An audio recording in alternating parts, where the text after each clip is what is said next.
Hi folks, this journey takes us to Riverside Cedar Park and Upper Canada Village, where we enjoyed the Medieval Festival, which included the Pickle Dude,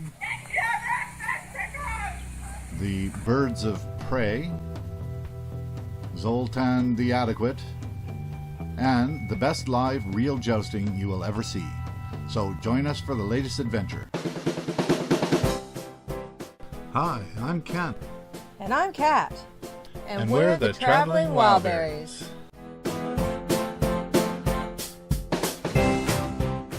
Hey there, thanks for checking in. I happen to have the day off, so I took the opportunity to load up the RV.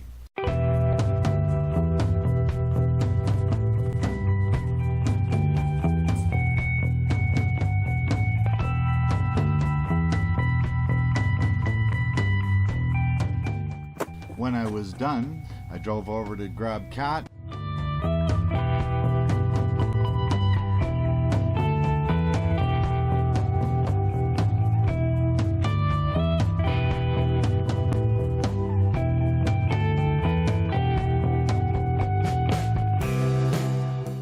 And then we headed down the highway.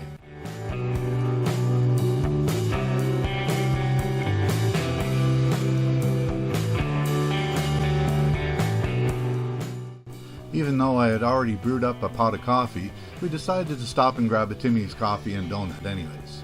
After all, what's a good journey without a Timmy's coffee and donut? Or a muffin.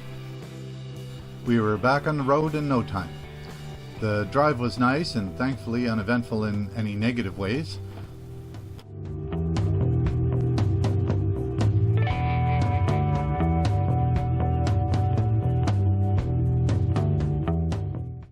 It took us about an hour and 20 minutes to make our way down Highway 31 just past the 401 to where our turnoff was.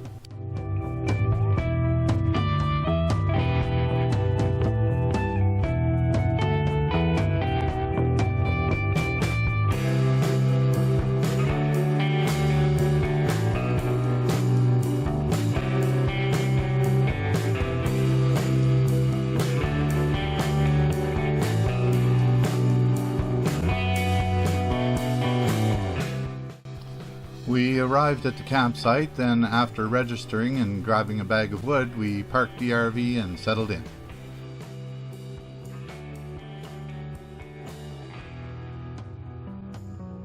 We had our traditional first night steak dinner on the coal-fired barbecue, and then after some dessert we sat by the fire under the brightly glowing half moon in the sky above us.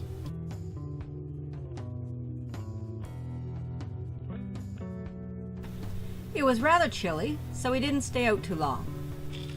The site we chose had electrical power, and since the RV has an electric heating element for these kinds of nights, when there's a little bit of a chill in the air, I decided to turn that on a little while before we went in for the night so it would be nice and toasty when we decided to call it an evening.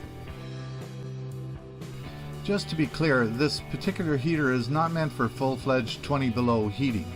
It's just meant to take the edge off of those somewhat cool nights. The fact that it was cool outside meant there were not too many bugs. Definitely a plus for me, since they seem to be doubly attracted to me for some unknown reason. The fire wasn't keeping us warm, so we decided to pack it in rather early. We went inside to the now somewhat toasty warm RV, watched a movie, and then called it a night. Talk about roughing it, eh? It was raining when we woke up, so that made it slightly difficult to get motivated to get going, but they were calling for the weather to clear up soon, so we packed up the RV, got it ready for traveling, and then took off.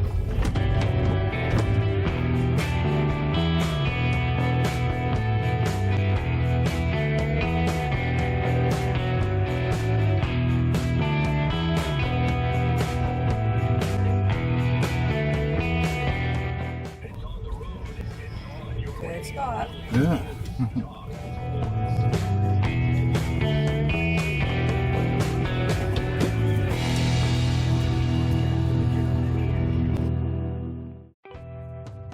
Not long after we got parked at Upper Canada Village, it stopped raining.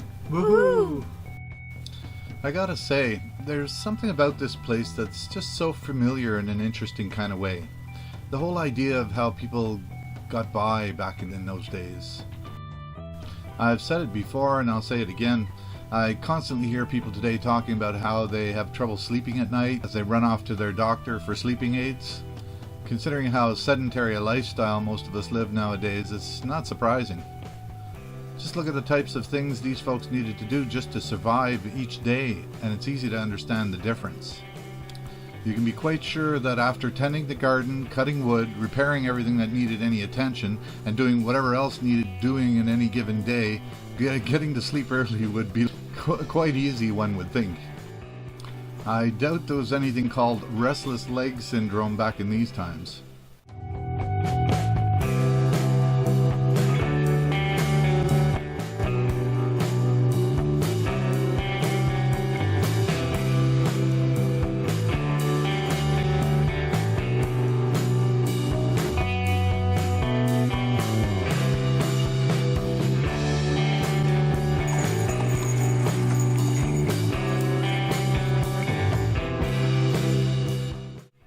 Upon entering the medieval section on the grounds, we came upon the Pickle Dude. Quite the character he was, going around yelling at the top of his breath for people to come and buy those huge pickles he was blogging.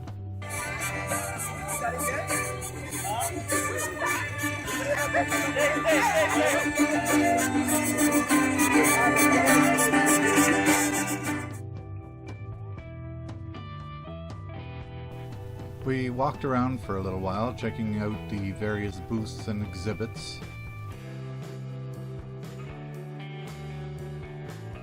My back had decided to let me know how discontented it felt at this time, which is usually something that happens around this time of day.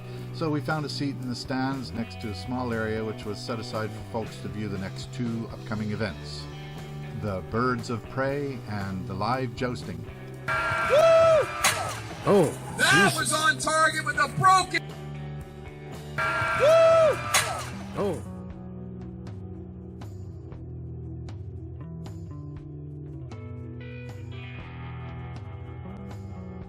Both these shows were very interesting. I learned something really cool about one of these birds of prey.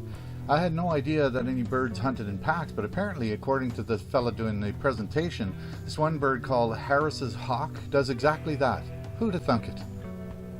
As for the jousting, wow, that was truly amazing. Huge, powerful, regal horses, so astounding and captivating, the sheer power and force exerted with each pass. Well, I've decided though I'm going to put that in the second part of this video because it's getting a little long, so make sure and check that one out. Take care.